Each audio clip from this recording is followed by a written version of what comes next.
Hello viewer, এখন আমি আপনাদের সাথে শেয়ার করব কিভাবে আপনি পিন্টারেস্ট অ্যাকাউন্টে যে পার্সনটিকে আপনি ব্লক করেছেন তাকে আনব্লক করে তাকে ফলো করবেন। So let's take a look how to do that. সেই ক্ষেত্রে প্রথমত আপনি আপনার কাঙ্ক্ষিত যে পিন্টারেস্ট অ্যাকাউন্টটি আছে তা ওপেন করুন আপনার সুইটেবল ব্রাউজারে।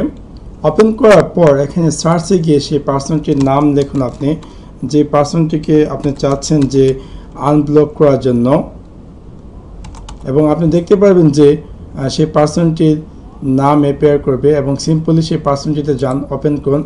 ওপেন করার পর আপনি দেখতে পাবেন যে সেই পার্সন ডান দিকে লেখা আছে যে আনব্লক। সিম্পলি যেটাকে আপনি আনব্লক করে দেন এবং সাথে সাথে আপনাকে একটি মেসেজ দেবে you have unblock Amimul Rafi, এবং সিম্পলি ওকেতে ক্লিক করে দেন এবং আপনি চাইলে তাকে ফলো করতে পারবেন। So that's it. Thanks for watching my video. Like and subscribe.